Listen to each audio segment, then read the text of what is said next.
Hello friends, सौर academy के YouTube channel में आप सभी लोगों का स्वागत है। करंट अफेयर के सेशन में पिछले एक सप्ताह के महत्वपूर्ण प्रश्नों को देखेंगे जो आपकी सभी परीक्षाओं के लिए महत्वपूर्ण होंगे। तो चलिए क्लास को कंटिन्यू करते हैं और देखते हैं आज के प्रश्नों को। आज का जो पहला प्रश्न है, हाल ही में इंदिरा गांधी शांति पुरस्कार 2023 से किसे सम्मानित किया गया है? इंदिरा गांधी शांति पुरस्कार 2023 से किसे सम्मानित किया गया है? ऑप्शन को देखते हैं तो डेनियल बरेनबोइम और Ali Abu Abbad, Bill and Melinda Gates Foundation, Afghan महिला कौशल विकास केंद्र संगठन और इंडियन मेडिकल एसोसिएशन और Trained Nurses Association of India. तो किसे सम्मानित किया गया है? तो ये डेनियल बरेनबोइम और अली अब्बू अब्बाद को सम्मानित किया गया है इंदिरा गांधी शांति पुरस्कार 2023 से। और यहां पे डी ऑप्शन जो है इंडियन मेडिकल एसोसिएशन और Trained Nurses Association of India, इसे इंदिरा गांधी शांति पुरस्कार 2022 से सम्मानित किया जा चुका है। तो यहां पे जो राइट आंसर क्या हो जाएगा? ए हो जाएगा।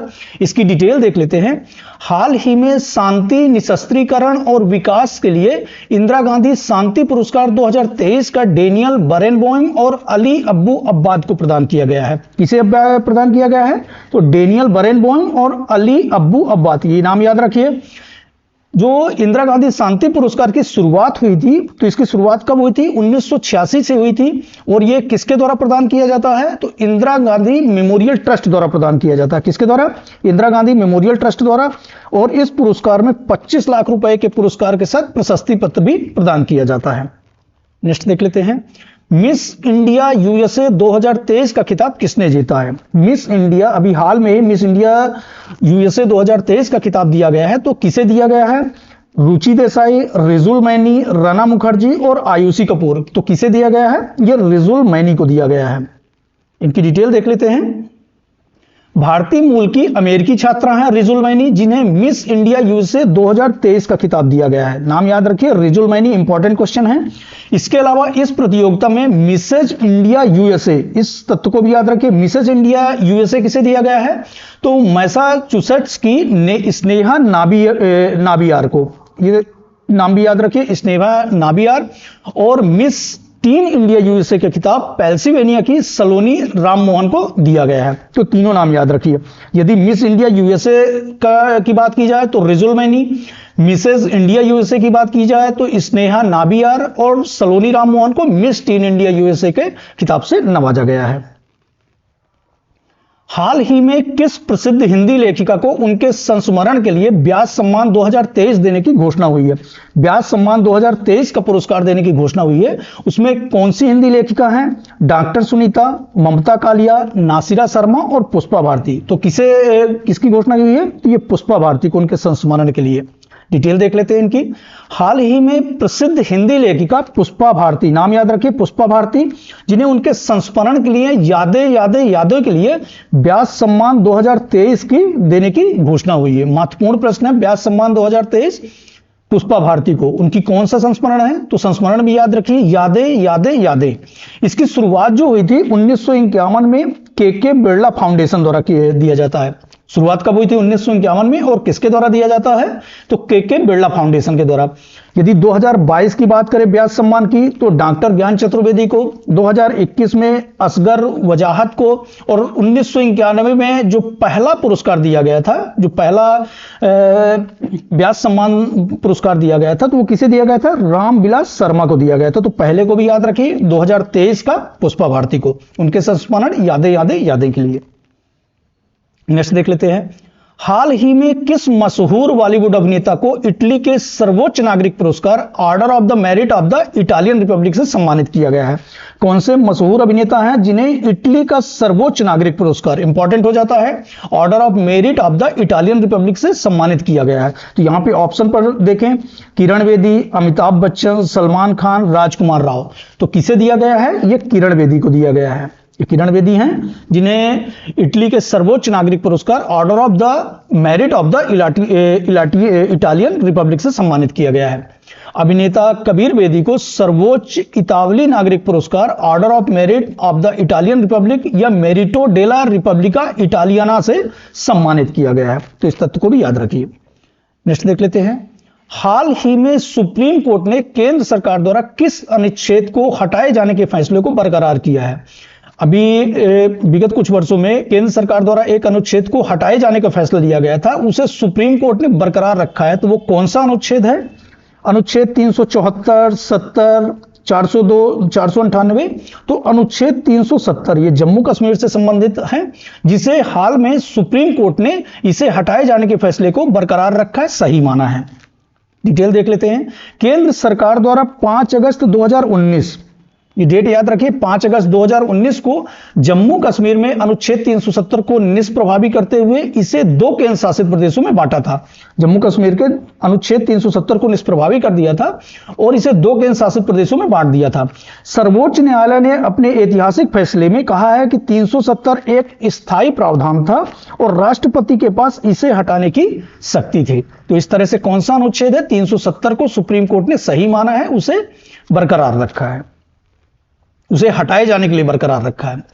हाल ही में विधानसभा चुनाव में छत्तीसगढ़ का मुख्यमंत्री किसे नामित किया गया है? अभी हाल में ही कई राज्यों में विधानसभा चुनाव हुए हैं, तो उसमें छत्तीसगढ़ राज्य के मुख्यमंत्री किसे नामित किया गया है? रमन सिंह, चुन्नीलाल साहू, दिनेश कश्यप, विष्णुदेव साई। तो वो कौन है? ये विष्णुदेव साई हैं, जिन्हें छत्तीसगढ़ के मुख्यमंत्री के रूप में इन्होंने शपथ ली है। इनकी डिटेल देख लेते हैं। हाल ही में विधानसभा चुनाव में छत्तीसगढ़ के मुख्यमंत्री विधायक दल का नेता चुना गया है। वो किसे चुना गया है? विष्णुदेव साई को चुना गया है। विष्णुदेव साई छत्तीसगढ़ के चौथे मुख्यमंत्री होंगे। कल इन्होंने शपथ भी लिया है और इस पद पर पहुंचने वाले ये पहले आदिवासी नेता हैं। तो इस तथ्य को भी याद रखिए। इसके अलावा जो छत्तीसगढ़ का गठन हुआ था वो 1 नवंबर 2000 को गठन हुआ था, मध्य प्रदेश से अलग होने के पश्चात। और जो सभी राज्यों के अभी विधानसभा चुनाव हुए हैं, जिन राज्यों के, उनमें किसको किसको मुख्यमंत्री चुना गया है? मध्य प्रदेश में डॉक्टर मोहन यादव को, छत्तीसगढ़ जिसकी बात कर रहे थे विष्णुदेव साई, मिजोरम में लालदू होमा को चुना गया है, तेलंगाना में अनुमुला रेवंत रेड्डी को और राजस्थान में भजन लाल शर्मा को। तो ये सारे तत्वों को याद रखिए, महत्वपूर्ण है, क्योंकि अभी हाल में ही ये मुख्यमंत्री चुने गए हैं। नेक्स्ट देख लेते हैं। प्रतिवर्ष पूरे विश्व में मानवाधिकार दिवस, ह्यूमन राइट्स डे इंपॉर्टेंट है। ह्यूमन राइट्स डे किस तारीख को मनाया जाता है? इंपॉर्टेंट है, इसको डबल स्टार कर लीजिए। ह्यूमन राइट्स डे किस तारीख को मनाया जाता है? तो ये 10 दिसंबर को मनाया जाता है। किस तारीख को मनाया जाता है? 10 दिसंबर को। इसकी डिटेल देख लेते हैं। 10 दिसंबर को दुनिया भर में अंतर्राष्ट्रीय मानवाधिकार दिवस मनाया जाता है। डेट याद रखिए, 10 दिसंबर को। उद्देश्य इसका क्या है? लोगों को मानव अधिकारों के प्रति जागरूक करना। लोगों को मानव अधिकारों, उनके ह्यूमन राइट्स के विषय में उन्हें जागरूक करना, उन्हें जागरूकता प्रदान करना। इस वर्ष 2023 को जो थीम थी, 2023 की थीम क्या रही है? तो freedom, equality and justice for all. तो इस थीम को भी याद रखें, freedom, equality and justice for all. Next देख लेते हैं। संयुक्त सैन्य अभ्यास विन बैक्स 2023, नाम याद रखिए, विन बैक्स 2023 का आयोजन भारत और किस देश के मध्य आयोजित किया जा रहा है? तो किस देश के मध्य? ये यहां पे ऑप्शन में देखें तो फ्रांस, वियतनाम, मलेशिया, इटली। तो किस देश के मध्य? ये वियतनाम, भारत और वियतनाम के मध्य विन बैक्स 2023 का आयोजन किया जा रहा है। इसकी डिटेल देख लेते हैं। तो विन बैक्स एक्सरसाइज भारत और वियतनाम के बीच कब से? 11 से 21 दिसंबर 2023 तक आयोजित किया जा रहा है। विन बैक्स की शुरुआत जो हुई थी वो 2018 में हुई थी। उद्देश्य इसका क्या है? तो सहयोगात्मक साझेदारी को बढ़ावा देना इसका उद्देश्य रहा है। नेक्स्ट देख लेते हैं। किस देश की महिला क्रिकेटर नाहिदा अख्तर को नवंबर 2023 के लिए ICC player of the month का सम्मान मिला है? कौन से देश की ये नाहिदा अख्तर हैं जिन्हें नवंबर 2023 के लिए ICC player of the month का पुरस्कार मिला है? तो ये भारत, बांग्लादेश, नेपाल, अफगानिस्तान। तो किस देश की हैं ये? बांग्लादेश की हैं, जिन्हें ICC player of the month women के लिए मिला है। डिटेल देख लेते हैं इसकी। हाल ही में महिला वर्ग में यह सम्मान बांग्लादेश की स्पिनर है नाहिदा अख्तर, जिन्हें यह सम्मान मिला है ICC player of the year women के लिए। और यदि पुरुष वर्ग के लिए आईसीसी पुरुष प्लेयर ऑफ द मंथ की बात करें तो ऑस्ट्रेलियन क्रिकेटर डेविस हेड को मिला है नवंबर 2023 के लिए। तो दोनों तत्वों को याद रखिए। महिला वर्ग में किसे मिला है? नाहिदा अख्तर को, बांग्लादेश की स्पिनर हैं। और पुरुष वर्ग की बात करें तो ऑस्ट्रेलियन क्रिकेटर ट्रेविस हेड को मिला है, ये ऑस्ट्रेलिया के हैं। नेक्स्ट देख लेते हैं। हाल ही में डोनाल्ड टस्क किस यूरोपीय देश के नए प्रधानमंत्री बने हैं? डोनाल्ड टस्क हैं जो अभी हाल में ही किस यूरोपीय देश के प्रधानमंत्री बने हैं? Luxembourg, Italy, Poland, Romania. तो किस देश के बने हैं? ये पोलैंड के बने हैं। डिटेल देख लेते हैं इसकी। हाल ही में यूरोपियन परिषद के पूर्व अध्यक्ष रहे हैं डोनाल्ड टस्क, जिन्होंने संसदीय मतदान में पोलैंड के नए प्रधानमंत्री के रूप में चुना गया है। तो किस देश के प्रधानमंत्री चुने गए हैं? पोलैंड के। नेक्स्ट देख लेते हैं। हाल ही में भारत की पहली 6 लेन स्टील स्लैग आधारित सड़क का निर्माण कहां पर किया गया है? अभी हाल में ही पहली 6 लाइन स्टील स्लैग आधारित सड़क का निर्माण किया गया है। तो किस जगह पे किया गया है? बेंगलुरु, कोलकाता, सूरत, दिल्ली। तो कहां पे किया गया है? ये सूरत में किया गया है। इसकी डिटेल देख लेते हैं। हाल ही में भारत की पहली 6 लेन स्टील स्लैग आधारित सड़क का निर्माण कहां पे किया गया है? सूरत में किया गया है। और ये सड़क जो है NH6 को हजीरा पोर्ट से जोड़ती है। तो इस तथ्य को भी याद रखिए। और जो स्टील स्लैग स्टील होता है, ये स्टील उत्पादन के दौरान एक ठोस अपशिष्ट के रूप में उत्पन्न होता है, और इसी से पहली सड़क, वो भी 6 लेन स्टील स्लैग आधारित सड़क का निर्माण किया गया है, इसलिए इंपॉर्टेंट हो जाता है। और कहां पे? सूरत में। नेक्स्ट क्वेश्चन देख लेते हैं। इंपॉर्टेंट क्वेश्चन है। भारतीय क्रिकेट कंट्रोल बोर्ड BCCI ने किसे क्रिकेट खिलाड़ी का नाम अर्जुन पुरस्कार के लिए भेजा है? किस क्रिकेट खिलाड़ी का नाम अर्जुन पुरस्कार के लिए नॉमिनेट किया है? किसके द्वारा? BCCI के द्वारा। सूर्य कुमार यादव, सामी, रविंद्र जडेजा, शुभमन गिल। तो किसे? ये मोहम्मद सामी को नॉमिनेट किया है। BCCI ने रिकमेंडेशन किया है क्रिकेट खिलाड़ी अर्जुन पुरस्कार के लिए मोहम्मद सामी को, जिन्होंने वर्ल्ड कप में 24 विकेट लेकर सर्वोच्च स्थान हासिल किया था। इनकी डिटेल देख लेते हैं। भारतीय क्रिकेट कंट्रोल बोर्ड ने भारतीय टीम के तेज गेंदबाज मोहम्मद सामी, नाम याद रखिए, महत्वपूर्ण क्वेश्चन है, मोहम्मद सामी का नाम अर्जुन पुरस्कार के लिए भेजा गया है। इसके लिए वे भारत का जो सबसे बड़ा खेल पुरस्कार है, उसके लिए सात्विक साईराज रंकीरेड्डी और चिराग शेट्टी, ये बैडमिंटन प्लेयर हैं, इनकी जोड़ी को मेजर ध्यानचंद खेल रत्न पुरस्कार के लिए भी चुना गया है। तो इस तथ्य को भी याद रखिए। अर्जुन पुरस्कार के लिए किसे? मोहम्मद सामी को। और मेजर ध्यानचंद खेल रत्न पुरस्कार सात्विक साईराज रंकीरेड्डी और चिराग शेट्टी को, बैडमिंटन प्लेयर की युगल जोड़ी है, तो इन्हें चुना गया है। नेक्स्ट देख लेते हैं। राष्ट्रीय ऊर्जा संरक्षण दिवस किस दिन मनाया जाता है? इंपॉर्टेंट क्वेश्चन है। राष्ट्रीय ऊर्जा संरक्षण दिवस किस दिन मनाया जाता है? तो यह 14 दिसंबर को मनाया जाता है। किस दिन मनाया जाता है? 14 दिसंबर को। इसकी डिटेल देख लेते हैं। प्रतिवर्ष 14 दिसंबर को राष्ट्रीय ऊर्जा संरक्षण दिवस मनाया जाता है। इंपॉर्टेंट क्वेश्चन है। राष्ट्रीय ऊर्जा संरक्षण दिवस, नेशनल एनर्जी कंजर्वेशन डे, 14 दिसंबर को मनाया जाता है। और ये किसके द्वारा मनाया जाता है? तो ऊर्जा दक्षता ब्यूरो BEE, जिसे ब्यूरो ऑफ एनर्जी इफिशियंसी के नाम से भी जाना जाता है, इस दिवस का आयोजन ऊर्जा दक्षता और संरक्षण में भारत की उपलब्धियों को प्रदर्शित करने के लिए किया जाता है। तो इस तथ्य को भी याद रखिए। उद्देश्य इसका क्या है? तो जलवायु परिवर्तन जैसे विषयों पर लोगों के बीच में जागरूकता को विकसित करना, जागरूकता को बढ़ाना, इसका प्राथमिक उद्देश्य है। नेक्स्ट देख लेते हैं। हाल ही में किस भारतीय क्रिकेटर को वर्ष 2023 में गूगल के टॉप ट्रेडिंग एथलीट की सूची में एकमात्र भारतीय क्रिकेटर बने हैं? वो कौन से भारतीय क्रिकेटर हैं जो गूगल के टॉप ट्रेडिंग एथलीट की सूची में शामिल किया गया है? तो यहां पे ऑप्शन में देखें, शुभमन गिल, रोहित शर्मा, विराट कोहली, सूर्य कुमार यादव। तो कौन है? ये शुभमन गिल हैं, जो एकमात्र प्लेयर हैं भारत की तरफ से जिन्हें गूगल के टॉप ट्रेडिंग एथलीट की सूची में शामिल किया गया है। यहां पे हमारी टॉप 10 की एथलीट सूची है, जिसमें पहले स्थान पर दमर हैमलिन है, फुटबॉल प्लेयर है। दूसरे में किलियन बाम्पे फुटबॉल के हैं। ट्रेविस केल्स तीसरे नंबर पर फुटबॉल के हैं। इसके अलावा इसमें जो क्रिकेट की तरफ से चुना गया है, तो रचिन रविंद्र को, ये न्यूजीलैंड के हैं, इनको चुना गया है। और भारत के एकमात्र शुभमन गिल, जो 9वें स्थान पर रहे भारतीय क्रिकेटर हैं, इन्हें चुना गया है। इसलिए महत्वपूर्ण हो जाता है क्योंकि एकमात्र भारतीय प्लेयर को इसमें चुना गया है। नेक्स्ट क्वेश्चन देख लेते हैं। हाल ही में किस व्यक्ति को चैंपियन ऑफ चेंज कर्नाटक से सम्मानित किया गया है? किस व्यक्ति को चैंपियन ऑफ चेंज, इंपॉर्टेंट है, चैंपियन ऑफ चेंज कर्नाटक से सम्मानित किया गया है? तो कौन से व्यक्ति हैं? CN राव, MS कृष्णा, बिपिन चंद्रा, तुलसी गौड़ा। तो कौन है ये? बिपिन चंद्रा। बिपिन चंद्रा को champion of the change Karnataka से सम्मानित किया गया है। इसकी डिटेल देख लेते हैं। एशिया सॉफ्ट टेक्नोलॉजी के संस्थापक है बिपिन चंद्रा। CEO बिपिन चंद्रा को Interactive Forum on Indian Economy, Interactive Forum on Indian Economy द्वारा Champion of Change Award Karnataka से सम्मानित किया गया है। तो किसके द्वारा सम्मानित किया जाता है? तो यह भी याद रखिए, interactive Forum on Indian economy के द्वारा सम्मानित किया जाता है। कौन सा अवार्ड है? तो चैंपियन ऑफ चेंज अवार्ड के नाम से सम्मानित किया गया है। किसे? बिपिन चंद्रा को।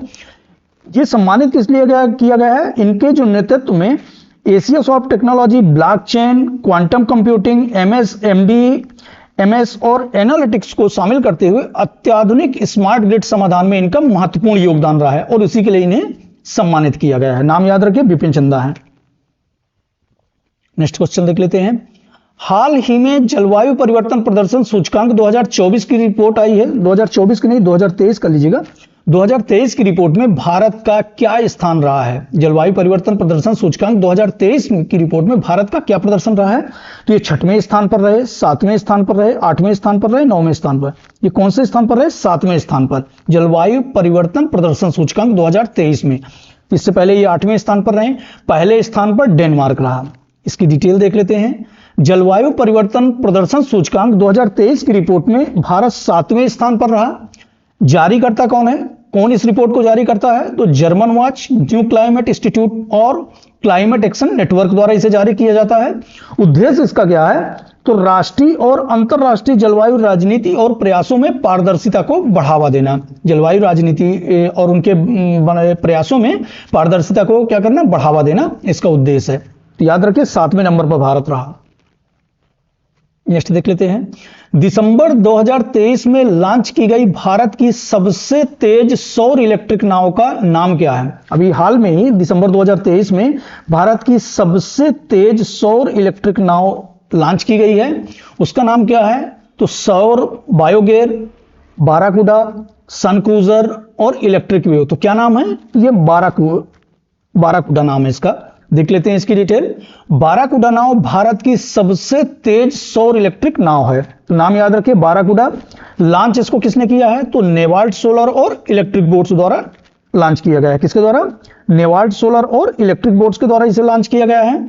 यह जहाज जो है 12 यात्रियों और उनके माल को ले जाने में सक्षम है और समुद्र में जो इसकी गति है वो 12.5 मील की गति से ये जा सकता है और एक बार चार्ज करने पर इसकी जो रेंज है वो 7 घंटे तक रहती है। समयावधि इसकी कितनी है? 7 घंटे रहती है, इसलिए इंपॉर्टेंट हो जाता है। बाराकुडा नाव भारत की सबसे तेज सौर इलेक्ट्रिक नाव है। नेक्स्ट देख लेते हैं। हाल ही में भारत के किस शहर ने चीन को पछाड़कर सबसे बड़ी पढ़ने की गतिविधि का गिनीज वर्ल्ड रिकॉर्ड बनाया है? कौन सा शहर है जिसने चीन को पछाड़कर सबसे बड़ी पढ़ने की गतिविधि का गिनीज वर्ल्ड रिकॉर्ड बनाया है? पुणे, मुंबई, दिल्ली, बेंगलुरु। तो कौन सा है? ये पुणे है। उनकी डिटेल देख लेते हैं। पुणे भारत का ऐसा शहर बना है जिसने चीन को पीछे छोड़ते हुए सबसे बड़ी पढ़ाई की गतिविधि का गिनीज वर्ल्ड रिकॉर्ड बनाया है। तो इंपॉर्टेंट हो जाता है कौन सा शहर है? पुणे शहर है। आयोजनकर्ता कौन है? तो पुणे नगर निगम ने महाराष्ट्र सरकार, सावित्रीबाई फुले पुणे विश्वविद्यालय, नेशनल बुक ट्रस्ट और सर परशुराम भाऊ कॉलेज के साथ मिलकर गिनीज वर्ल्ड रिकॉर्ड स्थापित करने के लिए कार्यक्रम का आयोजन किया है। तो इंपॉर्टेंट है। नेक्स्ट देख लेते हैं। ये आज का हमारा लास्ट क्वेश्चन है। 15 दिसंबर 2023 को सरदार वल्लभ भाई पटेल की कौन सी पुण्यतिथि मनाई गई है? कौन सी पुण्यतिथि मनाई गई है? तो 72वीं, 73वीं, 74वीं, 75वीं, 76वीं। कौन सी पुण्यतिथि है? ये 73वीं पुण्यतिथि है।